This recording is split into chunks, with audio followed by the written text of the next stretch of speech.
இல்ல நான் கேக்குறேன், விஜய் மலை அப்படி என்னடா வைத்திருச்சல், அப்படி என்ன வைத்திருச்சல்? நேத்து இந்த சாட்டை திருமுருகனுடைய சாட்டை அப்படின்ற யூடியூப் சேனலும் இந்த வானவில் பிரதர்சனம் 2 பேர் இருப்பாங்கல்ல, இவங்க எல்லாம் சேர்ந்துக்கிட்டு நேத்து ஒரு ஈனத்தனமான வேலையை பண்ணிருக்கானுங்க. கேப்டன் விஜயகாந்த் அவர்களுடைய நினைவிடத்துக்கு போய் அங்க தேமுதிக தொண்டர்கள் அஞ்சலி செலுத்த வராங்க இல்லையா, அவங்க கிட்ட போய் கேவலமான கேள்வி கேட்டுட்டு உட்காந்துட்டு இருக்கானுங்க. அவங்க கிட்ட போயிட்டு என்ன தெரியுமா கேள்வி கேட்கறானுங்க? கேப்டன் விஜயகாந்த் அவர்களையும் விஜய் அவர்களையும் கம்பேர் பண்ணி பேசுறாங்களே, இதை பத்தி உங்க கருத்து என்ன? கேப்டன் விஜயகாந்த் அவர்களை வைரம்ன்றாங்களே, விஜய் அவர்களை தங்கம்ன்றாங்களே, இதை பத்தி உங்க கருத்து என்ன? கேப்டன் விஜயகாந்த் அவருடைய நினைவஞ்சலியான இன்னைக்கு விஜய் அவர்களால வர முடியல, இதை பத்தி உங்க கருத்து என்ன? விஜய் அவர்கள் 2வது மாநாட்டுல கேப்டன் விஜயகாந்த் என்னுடைய அண்ணன் சொல்றாரு, இதை பத்தி உங்க கருத்து என்னன்னு சொல்லிட்டு விஜய் அவர்கள் மேல இருக்கிற வன்மத்தை அங்க போயிட்டு தேமுதிக தொண்டர்கள் கிட்ட கட்டிட்டு உட்கார்ந்துட்டு இருக்காங்க.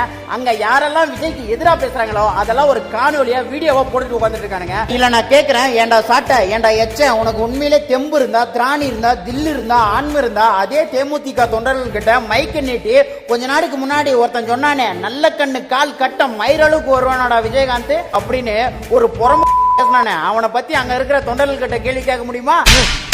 அப்படியே சாணியில செருப்பு முக்கி அடிப்பானுங்க.